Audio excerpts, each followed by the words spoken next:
بسم اللہ الرحمن الرحیم۔ نبی کریم علیہ السلام سجدے میں سر رکھے اپنے رب کے حضور فریاد گنا تھے کہ اے میرے رب، تیرے ان مٹھی بھر جاں بازوں کو اگر آج شکست ہوئی تو کرۂ ارض پر قیامت تک تیرا نام لیوا کوئی نہ ہوگا، یعنی دنیا کے کسی بھی کونے میں مسلمانوں کی حکومت قائم نہ ہو سکے گی۔ یہ کیسے ہو سکتا ہے کہ محبوب رب العالمین دستے دعا بلند کریں تو بارگاہ الہی سے آپ کی دعاؤں کو شرف قبولیت حاصل نہ ہو؟ رب کریم کی رحمت نے جوش مارا تو فلک چشم نے عجیب نظارہ دیکھا کہ کمزوروں کا ہاتھ طاقتوروں کی گردن تک پہنچ گیا۔ جو کفار مسلمانوں کے ہاتھوں سے بچتے وہ فرشتوں کے قہر کا شکار ہو جاتے۔ جنگ کے بعد بعض صحابہ نے بتایا کہ ابھی ہم تلوار اٹھاتے ہی تھے لیکن مشرکین مکہ کی گردنیں ان کے وار کرنے سے پہلے ہی کٹ جاتی تھیں۔ جی آپ بالکل ٹھیک سمجھے، یہ منظر آج سے تقریباً 1500 سال پہلے 17 رمضان المبارک کو ہونے والے غزوہ بدر کی ہے کہ جس نے پوری انسانیت کی تقدیر و مقدر کو یکسر بدل کر رکھ دیا۔ اگر مسلمان غزوہ بدر میں ہار جاتے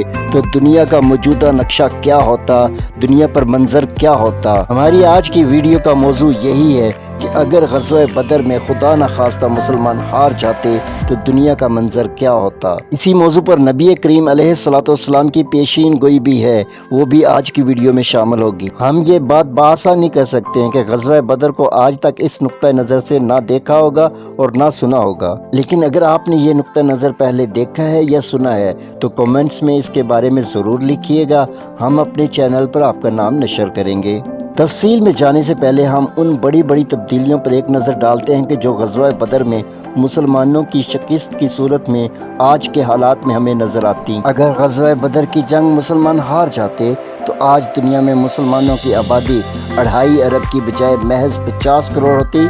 دنیا کے کسی بھی کونے میں مسلمانوں کی حکومت نہ ہوتی، مسلمان دنیا میں سب سے زیادہ کمزور طبقہ ہوتا۔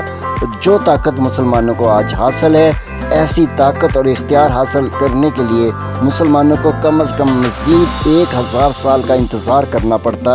اگر یہ شکست ہو جاتی تو شاید آج بھی مکہ فتح نہ ہو سکتا، اور غالب قیاس یہی ہے کہ سعودی عرب پر بھی آج تک مشرکین مکہ کی حکومت عیسائی اور ہندوؤں کے اتحاد سے قائم رہتی۔ چونکہ سعودی عرب پر مسلمانوں کی حکومت موجود نہ ہوتی، اس لیے ہر سال پوری دنیا سے محض چند ہزار افراد ہی حج کر پاتے اور بیت اللہ آج بھی بتوں سے بھرا پڑا ہوتا۔ مسلمانوں کا حرم کعبہ میں داخلہ بند ہوتا، مسلمان حرم کعبہ کی حدود سے باہر حج کرتے، اور روضہ رسول بھی جس شان و شوکت سے آج مدینے میں موجود ہے، اگر یہ شکست ہو جاتی تو ایسا نہ ہوتا۔ ساری فیض و برکات جو آج ہمیں حاصل ہیں، اس کی وجہ یہی ہے کہ مسلمانوں کو غزوہ بدر میں فتح حاصل ہوئی تھی۔ اس ویڈیو کا مقصد یہ ہے کہ اگر مسلمانوں کو شکست ہو جاتی تو وہ حالات اجاگر کیے جاتے تاکہ ہم پورے دل سے اللہ تبارک و تعالیٰ کا اس عظیم فتح کی عنایت پر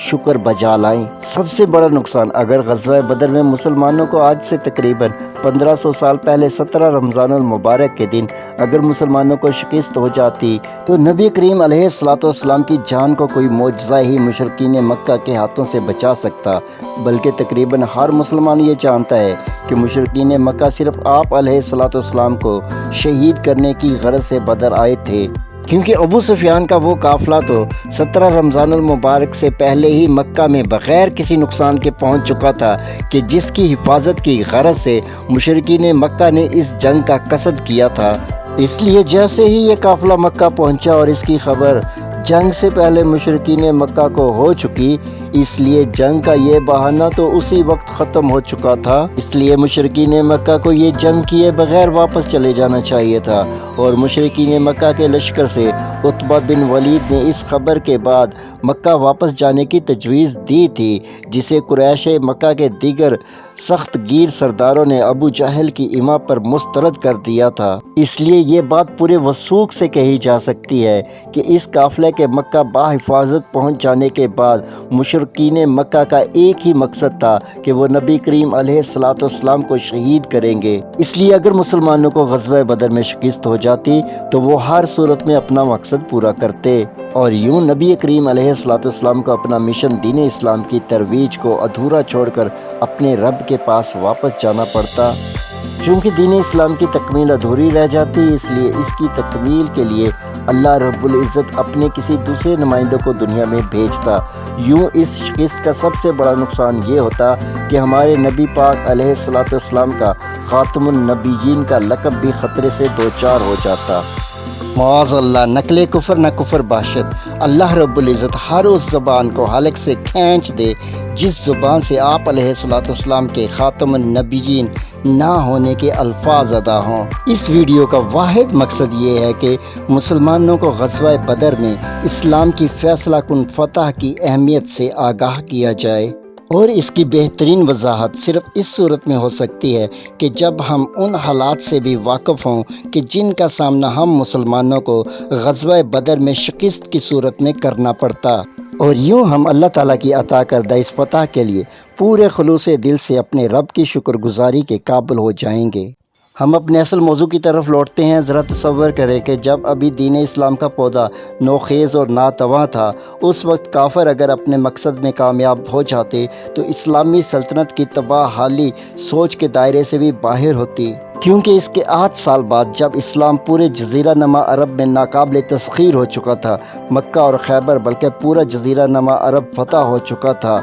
جب اس ناقابل تسخیر حالت میں بھی آپ علیہ السلام کا طبی وصال ہوا، پوری اسلامی سلطنت پہلی بار اپنے نازک ترین دور میں داخل ہو گئی تھی۔ جگہ جگہ بغاوتیں پھوٹ پڑی تھیں، اکثر نو مسلم قبائل نے زکوٰۃ تک دینے سے انکار کر دیا تھا، مسیلمہ کذاب سمیت کئی جھوٹے نبی منظر پر آ گئے تھے۔ اتنی مستحکم حکومت اور خود مختاری کے باوجود اسلامی سلطنت پر آپ کے وصال کے باعث لرزہ طاری ہو گیا تھا۔ آپ ذرا تصور کریں کہ اگر یہی وصال مبارک غزوہ بدر میں مسلمانوں کے شکست کے بعد آپ کی شہادت کی صورت میں واقع ہوتا، کہ جب مسلمان اپنی تاریخ کی سب سے کمزور ترین حالت میں تھے، ایسی صورت میں دین اسلام اور مسلمانوں کی کیا حالت ہوتی، اور اس کے بعد کیا ہوتا کہ جب مسلمانوں میں سے تمام قابل ذکر صحابہ کو بھی شہید کر دیا جاتا۔ غزوہ بدر میں شکست کے بعد دین اسلام کی یہ ممکنہ ذبح حالی اور شکستگی جنگ سے قبل نبی کریم علیہ السلام کے مد نظر تھیں۔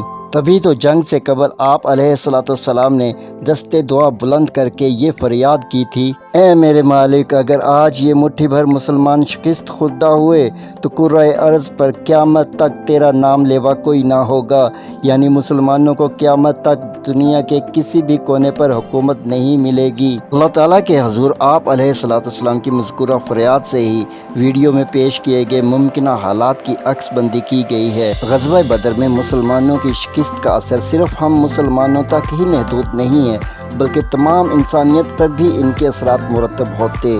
بادی نظر میں یہ محسوس ہوگا کہ ہماری یہ بات محض مبالغہ آرائی ہے یا پھر مسلمانوں کا تعصب ہے، لیکن یہ بات اتنی ہی سچ ہے کہ جتنا دن کے وقت سورج کا موجود ہونا سچ ہے،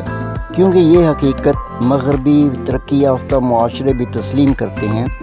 کہ زیادہ تر سائنسی علوم جن میں فزکس، الجبرا اور بائیولوجی سر فہرست ہیں، یہ سب قرون وسطیٰ کے مسلم سائنسدانوں کے مرہون منت ہیں۔ یہ بات مغربی ماہرین تو تسلیم کرنے میں کوئی آر محسوس نہ کریں گے، لیکن ہم مسلمان یہ سن کر کے موجودہ سائنسی ایجادات کی معراج بھی غزوہ بدر میں مسلمانوں کی فتح سے تعبیر ہے، اور اگر اس وقت مسلمانوں کو شکست ہو جاتی تو آج ہم ان سائنسی علوم کی مہربانیوں سے یوں لطف اندوز نہ ہو رہے ہوتے۔ یہ بات سن کر مسلمان بالخصوص پاکستانی مذاق اڑانے پر تل جائیں گے۔ بہرکیف حقائق کسی کے تسلیم کرنے یا نہ کرنے سے کبھی نہیں بدلتے۔ اس کے علاوہ بھی ایک دوسرا نقطہ بھی اسی ضمن میں آتا ہے کہ جسے سن کر بعض لوگ طنزیہ مسکرانے لگیں گے۔ وہ نقطہ یہ ہے کہ عصر حاضر میں دنیا بھر میں مظلوم طبقے کی برپا آزادی کی تحریکیں بھی غزوہ بدر میں مسلمانوں کی فتح سے تعبیر ہیں، اور اگر مسلمانوں کو یہ فتح حاصل نہ ہوتی تو آج تک مظلوموں کو ظالم کا ہاتھ روکنے کا حوصلہ نہ ملتا۔ میرا تو یقین ہے کہ اگر مسلمان بدر میں شکست خوردہ ہو جاتے تو آج میں یوٹیوب پر بیٹھا یہ ویڈیو نہ بنا رہا ہوتا اور نہ آپ یہ ویڈیو دیکھ رہے ہوتے۔ اور ویورز، آپ کا خیال کیا ہے کہ اگر مسلمان غزوہ بدر میں شکست خوردہ ہو جاتے تو ہماری اس دنیا میں کیا کیا تبدیلیاں رونما ہوتی؟ کمنٹ باکس میں ہمیں ضرور بتائیے گا۔ چینل سبسکرائب کریں، بیل آئیکن ہٹ کریں تاکہ آنے والی ہر ویڈیو کی اطلاع آپ کو بر وقت ہو سکے۔ لائک کریں، شیئر کریں، کمنٹ کریں۔ شکریہ۔